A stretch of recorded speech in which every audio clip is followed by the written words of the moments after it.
নমস্কার বন্ধুরা, আমি অরিন্দম চলে আসলাম আজকে এই মুহূর্তে বিরাট বড় একটা ডিএ আপডেট নিয়ে। এবার কিন্তু রাজ্য সরকারি কর্মচারীদের ডিএ বাড়ছে না, এদিকে কেন্দ্রীয় সরকারি কর্মচারীদের কিন্তু অষ্টম বেতন কমিশন কিন্তু ঘোষণা হলো বলে এটা নিয়ে কিন্তু রাজ্য সরকার মমতা বন্দ্যোপাধ্যায় কিন্তু টুইট করলেন। শুভেন্দু অধিকারী তিনি কি বললেন এ টু জেড আজকে ভিডিওটাতে আলোচনা করবো, এবং কেন্দ্রীয় সরকারি কর্মচারীদের জন্য কিন্তু অষ্টম বেতন কমিশন কিন্তু ঘোষণা হতে চলল। সো ভিডিওটা কিন্তু আপনাদের কন্টিনিউ করতে হবে। কেন ডিএ বাড়ছে না রাজ্য সরকারি কর্মচারীদের? অষ্টম বেতন কমিশন ঘোষণার পরই এলো জবাব।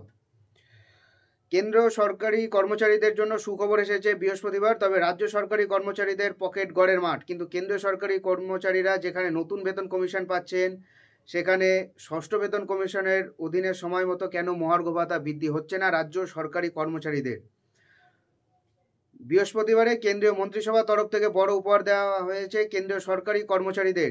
ক্যাবিনেটে অনুমোদন পেয়েছে অষ্টম বেতন কমিশন। এই আবহে কেন্দ্রীয় সরকারি কর্মচারীদের বেতন এবং মহার্ঘ ভাতা বৃদ্ধি করতে চলেছে। তবে বাংলা সরকারি কর্মচারীদের মুখে একটু হাসি নেই।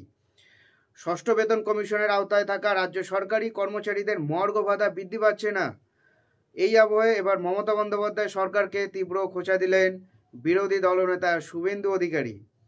এক সোশ্যাল মিডিয়া পোস্টে এই নিয়ে শুভেন্দুবাবু লেখেন, প্রধানমন্ত্রী কেন্দ্রীয় অষ্টম পে কমিশনের অনুমোদন দিয়েছে। এর ফলে ৪৯ লক্ষেরও বেশি কেন্দ্রীয় কর্মচারী এবং ৬৮ লক্ষ বেশি পেনশনভোগী উপকৃত হবেন। সপ্তম বেতন কমিশনের সংস্কারকে আরও এগিয়ে নিয়ে যাওয়া হবে অষ্টম বেতন কমিশনে।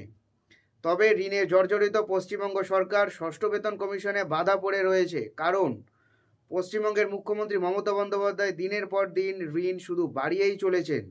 তাই রাজ্যে নতুন করে বেতন কমিশন তো দূর, ডিএ দিতেই পারবে না। কেন্দ্র এবং রাজ্য সরকারি কর্মচারীদের বেতনের ফারাক কিন্তু আরও অনেকটাই বেড়ে যাচ্ছে। উল্লেখ্য, বর্তমানে 14% হারে ডিএ পাচ্ছেন রাজ্য সরকারি কর্মচারীরা, আর কেন্দ্রীয় সরকারি কর্মচারীদের ডিএ বেড়ে 53% হয়েছে। এই আবহে কেন্দ্রীয় কর্মচারীদের সঙ্গে রাজ্যের কর্মচারীদের ডিএর ফারাক অলরেডি কিন্তু হয়ে গেছে প্রায় 39%। গত 2023 সালের বড়দিনে রাজ্য সরকারি কর্মচারীদের ডিএ বাড়ানো হয়েছিল, তবে 2024 সালের বড়দিনে সেই সংক্রান্ত কোনো ঘোষণা করেনি মাননীয় মুখ্যমন্ত্রী মমতা বন্দ্যোপাধ্যায়। এদিকে ডিএ আন্দোলনকারীদের দাবি আরও 39% ডিএ দিতে হবে সরকারকে। যদিও মুখ্যমন্ত্রী মমতা বন্দ্যোপাধ্যায় সরকার নিজেদের অবস্থানে অনড় থেকে কেন্দ্রীয় হারে ডিএ না দেওয়ার সিদ্ধান্ত নিয়েছেন। প্রসঙ্গত, পশ্চিমবঙ্গে 1970 সালে পে কমিশন গঠন করা হয়েছিল। এই কারণে কেন্দ্র সরকার যখন পঞ্চম বেতন কমিশন কার্যকর হয়, তখন রাজ্যে চতুর্থ বেতন কমিশন আসে, আর কেন্দ্রে সপ্তমের জায়গায় রাজ্যে বর্তমানে অষ্টম, এবং বেতন কমিশন কার্যকর করা হচ্ছে। সপ্তম বেতন কমিশন কবে হবে কোনো ঠিক নেই। এদিকে বৃহস্পতিবার ক্যাবিনেটে বৈঠকে কেন্দ্রীয় মন্ত্রী অশ্বিনী বৈষ্ণব কেন্দ্রীয় সরকারি কর্মচারীদের বেতন সংক্রান্ত সংশোধনের জন্য অষ্টম বেতন কমিশনের অনুমোদন দিয়েছে কেন্দ্রীয় মন্ত্রিসভা। এদিকে 2025 সালে বাজেটে ঘোষণার কয়েকদিন আগে কেন্দ্রীয় মন্ত্রিসভা অষ্টম বেতন কমিশনের অনুমোদনের ঘোষণা করলেও তা কবে স্থাপন করা হবে তার সঠিক তারিখ এখনও পর্যন্ত ঘোষণা করা হয়নি।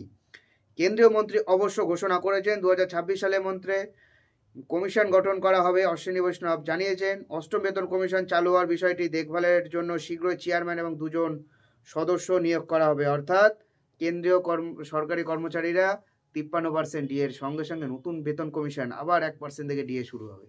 এটাই হলো আজকেকার আপডেট। ভিডিওটা অবশ্যই কন্টিনিউ করুন এবং চ্যানেলটা সাবস্ক্রাইব করুন। নমস্কার।